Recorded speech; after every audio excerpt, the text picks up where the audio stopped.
Hello friends, ओम श्री गणेशाय नमः।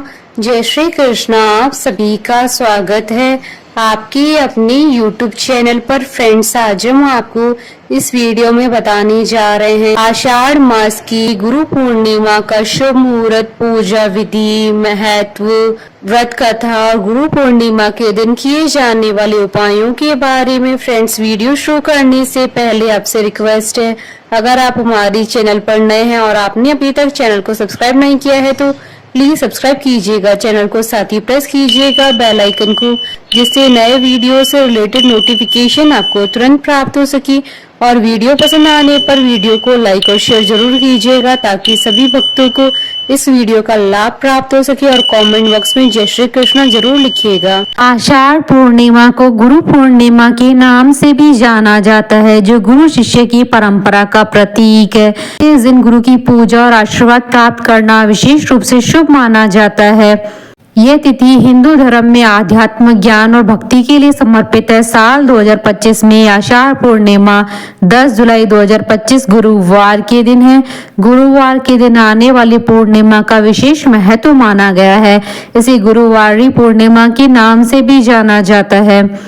प्रत्येक माह का नाम पूर्णिमा तिथि पर उस नक्षत्र के आधार पर रखा जाता है जिसमें चंद्रमा स्थित है। ऐसा माना जाता है कि आषाढ़ मास में पूर्णिमा के दिन चंद्रमा पूर्वाषाढ़ा या उत्तराषाढ़ा नक्षत्र में आता है।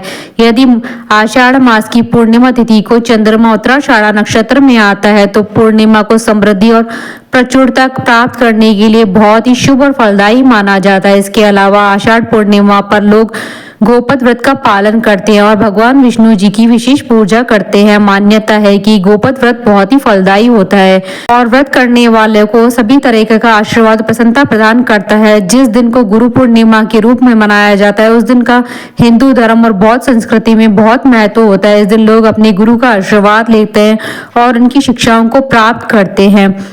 आषाढ़ पूर्णिमा के दिन कोकिला व्रत भी किया जाता है। इसका आरंभ एक दिन पहले से ही कर दिया जाता है। कोकिला व्रत का विशेष महत्व दाम्पत्य सुख और अविवाहितों के लिए जल्द विवाह करने का वरदान है। मुख्यतः गुरु पूर्णिमा और कोकिला व्रत एक ही दिन होते हैं, परंतु कभी कभी चतुर्दशी तिथि के प्रारंभ होने के आधार पर कोकिला व्रत गुरु पूर्णिमा के एक दिन पूर्व भी हो सकता है। कुछ मान्यताओं के अनुसार इस व्रत को करने से सौंदर्य रूप की प्राप्ति होती है। इस दिन जड़ी बूटियों का स्नान करना उत्तम होता है। कुछ स्थानों पर कोयल का चित्र या मूर्ति स्वरूप को मंदिर अथवा ब्राह्मण को भेंट किया जाता है। गुरु पूर्णिमा का जितना धार्मिक महत्व है उतना ही ज्योतिषीय महत्व भी है।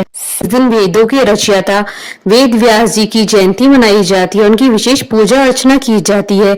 वेद व्यास जी को प्रथम गुरु माना गया है। उन्होंने मानव जाति को वेदों का ज्ञान दिया है। इसके अलावा वेद व्यास जी को भगवान विष्णु जी का अंश अवतार भी माना जाता है, इसलिए गुरु पूर्णिमा के दिन भगवान विष्णु जी की पूजा की जाती है। इसके अलावा इस दिन लोग अपने गुरुओं का पूजा और सम्मान भी करते हैं। धार्मिक शास्त्रों में भी गुरु के महत्व को बताया गया है। धार्मिक मान्यताओं के अनुसार गुरु पूर्णिमा के पावन दिन पर ही महाभारत के रचयिता कृष्ण देवपायन व्यास जी का जन्म हुआ था, जिस वजह से गुरु पूर्णिमा को व्यास पूर्णिमा भी कहा जाता है।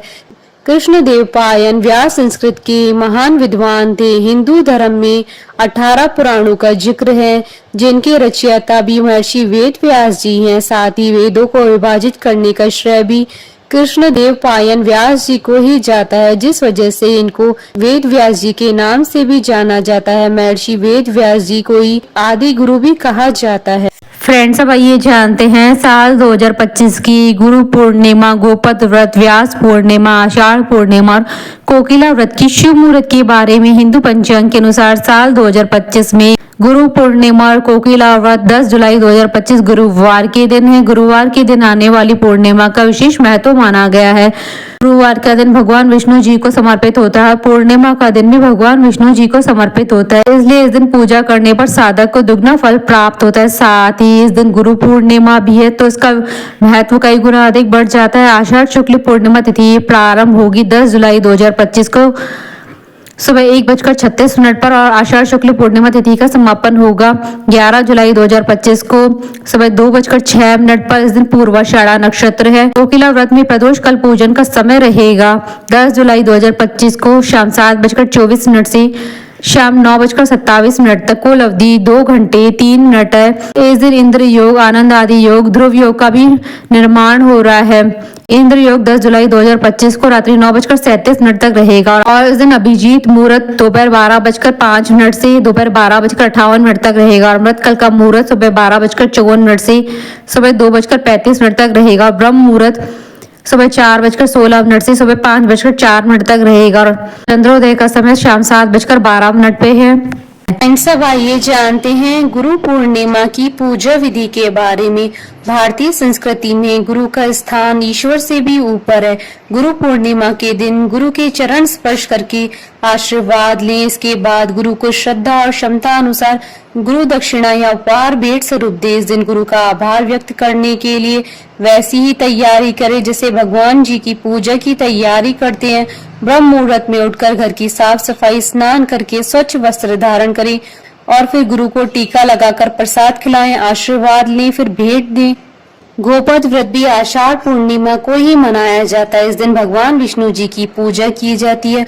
भक्त को सुबह जल्दी स्नान करना चाहिए, फिर पूरे दिन भगवान विष्णु जी की पूजा करनी चाहिए। भगवान विष्णु जी के विभिन्न नामों का जप करना चाहिए। पूजा में धूप, दीप, गंध, पुष्प आदि का प्रयोग करना चाहिए।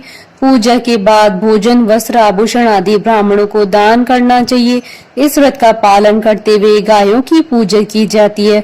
भक्त को इस दिन गाय को तिलक लगाने के बाद गाय का आशीर्वाद लेना चाहिए। यदि वे पूरी श्रद्धा के साथ इस व्रत का पालन करते हैं तो उन्हें सभी पापों से मुक्ति मिलती है। यह व्रत भगवान विष्णु जी को प्रसन्न करता है और भक्त की सभी इच्छाओं को पूरा करता है। इस व्रत का पालन करने से भक्त को सभी प्रकार के सुख प्राप्त होते हैं और विष्णु लोक की प्राप्ति होती है। पूर्णिमा के दिन सत्यनारायण कथा भी पढ़ी जाती है। जो लोग अपनी इच्छाओं को पूरा करना चाहते हैं उन्हें इस दिन कथा को पढ़ना या सुनना चाहिए।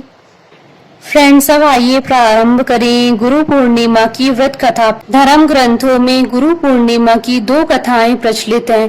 पहली कथा पौराणिक कथाओं के अनुसार वेद व्यास भगवान विष्णु की अंश स्वरूप कलावतार हैं। इनके पिता का नाम ऋषि पराशर था जबकि माता का नाम सत्यवती था। वेद ऋषि को बाल्यकाल से ही आध्यात्म में रुचि थी।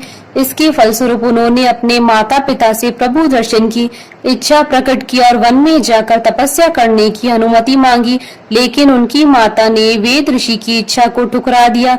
तब उन्होंने हठ कर लिया, जिसके बाद माता ने वन जाने की आज्ञा दे दी। उस वन में वेद व्यास की माता ने उनसे कहा कि जब उन्हें ग्रह का स्मरण आए तो लौट आना। इसके बाद वेद व्यास तपस्या हेतु वन में चले गए और वन में जाकर कठिन तपस्या की। इसके पुण्य प्रताप से वेद व्यास को संस्कृत भाषा में प्रवीणता हासिल हुई। इसके बाद उन्होंने वेदों का विस्तार किया और महाभारत, 18 महापुराण सहित ब्रह्म सूत्र की रचना की। इन्हें बद्रायण भी कहा जाता है। वेद व्यास जी को अमरता का वरदान प्राप्त है, अतः आज भी वेद व्यास जी किसी न किसी रूप में हमारे बीच उपस्थित हैं। दूसरी कथा पौराणिक कथाओं के अनुसार सत्यवती बहुत ही सुंदर थी। उनका जन्म एक मछली के गर्भ से हुआ था। इसी वजह से उनमें से मछली जैसी दुर्गंध आती थी। शरीर से मछली की दुर्गंध आने के कारण कोई भी उसके समीप नहीं आता था। वहीं एक बार ऋषि पराशर की नजर सत्यवती पर पड़ी और वह देखकर उसे मोहित हो गए। ऋषि पराशर ने सत्यवती से अपने प्रेम का इजहार करते हुए उनके समक्ष संसर्ग की इच्छा रखी, लेकिन सत्यवती इस बात से सहमत नहीं हुई। जब ऋषि पराशर ने उनसे बार बार निवेदन किया तो वह 3 शर्तों पर ऋषि पराशर के साथ संसर्ग को तैयार हुई। सत्यवती की पहली शर्त थी कि ऐसा करते हुए उन्हें कोई न देखे और इस शर्त को पूरा करते हुए ऋषि पराशर ने एक कृत्रिम आवरण बना दिया जिसकी वजह से कोई उन्हें न देख सकता था। सत्यवती जानती थी कि ऋषि पराशर उनके साथ विवाह नहीं कर सकते हैं। इसी वजह से उसने दूसरी शर्त रखी कि उनकी कौमार्यता भंग नहीं होनी चाहिए। इस शर्त को पूरा करते हुए ऋषि ने आश्वासन दिया कि जैसे ही बच्चे का जन्म होगा उसकी कौमार्यता पहले जैसी ही हो जाएगी। सत्यवती की तीसरी शर्त थी कि उसके शरीर से आने वाली मछली की गंध खत्म हो जाए और उसे सुगंध आने लगे। ऋषि पराशर ने उसकी इस शर्त को भी पूरा किया और उसके शरीर से आने वाली दुर्गंध सुगंध में परिवर्तित हो गई। इन तीनों शर्तों को पूरा करने के बाद ऋषि पराशर और सत्यवती ने संसर्ग किया, जिसके परिणाम स्वरूप उन्हें एक पुत्र की प्राप्ति हुई। इस पुत्र का नाम कृष्णदेव पायन रखा गया और आगे चलकर ये महर्षि वेदव्यास के नाम से प्रसिद्ध हुए। मान्यता है कि धृतराष्ट्र, पांडु और विदुर को महर्षि वेदव्यास का ही पुत्र माना जाता है। फ्रेंड्स, अब आइए जानते हैं आषाढ़ी पूर्णिमा के दिन किए जाने वाले उपायों के बारे में। अगर आप अपने परिवार की धन संपदा में बढ़ोतरी करना चाहते हैं तो आज के दिन सुबह स्नान आदि के बाद भगवान विष्णु जी की विधि पूर्वक धूप दीप आदि से पूजा करें। पूजा के दौरान विष्णु गायत्री मंत्र का जाप करें। इसके अलावा आज शाम के समय चंद्रदेव को अर्घ्य दें। पूर्णिमा के दिन ऐसा करने से आपके परिवार की धन संपदा में बढ़ोतरी होगी।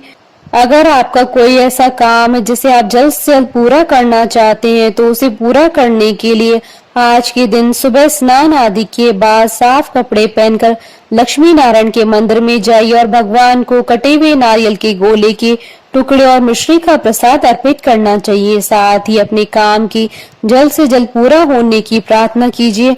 आज के दिन ऐसा करने से आपका जो भी काम है वो जल्दी पूरा हो जाएगा। अगर बिजनेस को लेकर आपका पार्टनर आपकी कोई बात नहीं मान रहा है और सिर्फ अपनी ही डिसीजन आप पर थोप रहा है तो ऐसी सिचुएशन को ठीक करने के लिए आज के दिन आपको नारायण के मंत्र ओम नमो भगवते नारायणाय मंत्र का 108 बार जाप करना चाहिए।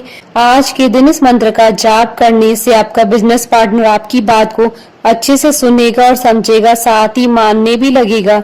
अगर आप अपने घर की सुख समृद्धि बनाए रखना चाहते हैं तो आज के दिन आपको सुबह स्नान के बाद रोली घोलकर अपने घर के मंदिर के बाईं और दाईं दोनों तरफ स्वास्तिक का चिन्ह बनाएं और मंदिर के आगे एक घी का दीपक जलाएं। आज के दिन ऐसा करने से आपके घर की सुख समृद्धि बनी रहेगी। बोलिए भगवान विष्णु जी की जय, सनातन धर्म की जय। हमारे साथ इस वीडियो में अंत तक बने रहने के लिए आपका धन्यवाद। ओम श्री गणेशाय नमः। जय श्री कृष्ण।